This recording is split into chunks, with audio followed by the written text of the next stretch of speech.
Salut, ici Alex de Spécialiste Santé. Aujourd'hui, je te parle de stress. Le stress, c'est quoi? C'est juste une réaction qu'on a par rapport à un agresseur. Il va y avoir des stress qui sont plus positifs que d'autres, mais au final, c'est juste ça. C'est une réaction qu'on a biologique, physiologique, biochimique par rapport à un agresseur.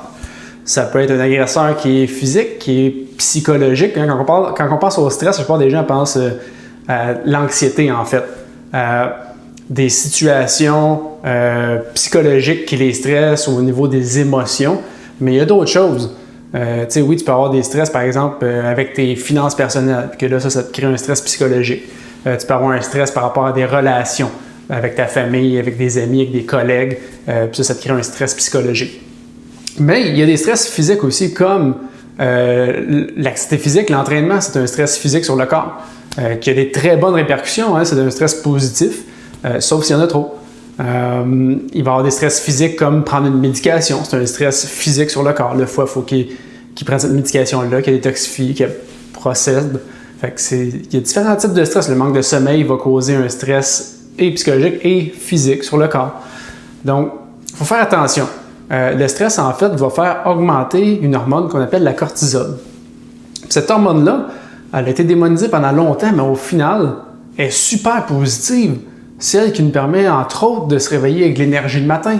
Hein? Elle va être très élevée le matin, puis tranquillement, dans la journée, elle va descendre pour le soir être à son plus bas pour qu'on puisse réussir à s'endormir. Puis c'est là qu'il va y avoir l'autre hormone, la mélatonine, que tu as peut-être déjà entendu, qui va finir par augmenter aussi, pour qu'on ait un sommeil récupérateur. La cortisol est supposée être régulée avec les cycles justement d'éveil-sommeil, avec les cycles solaires aussi, la Lune et le Soleil. Puis, elle est positive en soi. Il y a des bons stress, comme par exemple, avant d'aller performer, n'importe quel athlète ou n'importe quel acteur ou personne qui fait du théâtre va dire qu'ils sont toujours stressés avant de rentrer sur scène ou avant d'aller performer. Puis ce stress-là, c'est ce qui les pousse justement à être meilleur.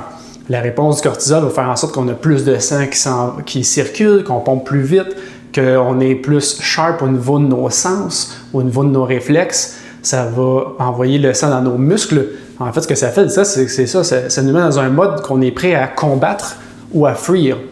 Ce qui peut être très positif, ça augmente notre focus à court terme. Fait qu'avant d'aller donner une présentation, justement, on va être meilleur. Ça va être très positif. Le problème vient quand c'est chronique, quand c'est tout le temps.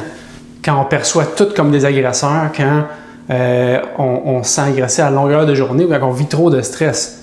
Parce qu'on a une job stressante. On a des deadlines à rencontrer, on a des employés avec qui dealer, des clients, parce que on a une famille à gérer aussi, on est hyper rigide sur notre plan alimentaire, on s'entraîne 7 fois semaine, hyper rigidement, intensément.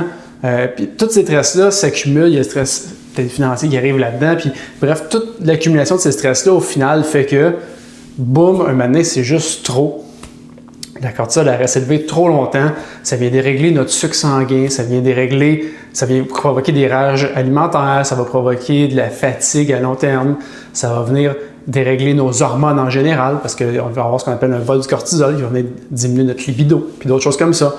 Puis c'est des processus naturels, là, parce qu'à la base, quand on rencontrait un lion, c'était pas le temps de se procréer, c'était le temps de combattre ou fuir. Donc, ça diminue ces fonctions-là. C'est pas le temps de digérer. On a une bonne digestion si on est en mode de stress tout le temps. Parce que c'est pas le temps de digérer, c'est le temps de combattre ou fuir. Fait que le corps prend les ressources qu'il mettrait à ces endroits-là quand on n'est pas stressé pour les envoyer ailleurs.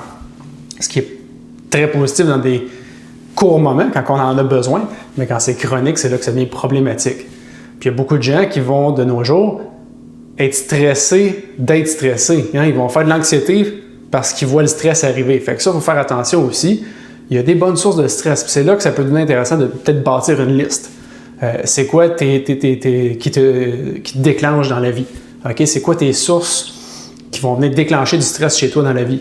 Que ce soit au niveau psychologique et au niveau physique, les écrire aussi. C'est quoi ta liste des stress physiques que tu as dans ta vie? Puis voir, bon, y en a-tu là-dedans que je m'en fais pour rien? Y en a-tu là-dedans que je peux gérer mieux? Y en a-tu là-dedans que je peux éliminer carrément? Parce que j'en ai pas besoin, parce que j'en ai trop.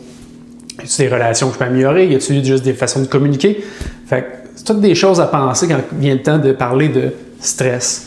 Puis une chose est simple, est certain, c'est qu'il faut penser à notre relation avec le stress, puis la façon qu'on le perçoit. Hein? Ça ne sert à rien de stresser avec le stress. Il y a des solutions pour le gérer, pour le diminuer, pour en éliminer, puis il y en a qui sont bons quand même. Fait que, stresse pas avec le stress. Alright, en espérant que cette vidéo-là ait été utile pour toi. Passe une super belle journée. On se revoit dans une autre épisode.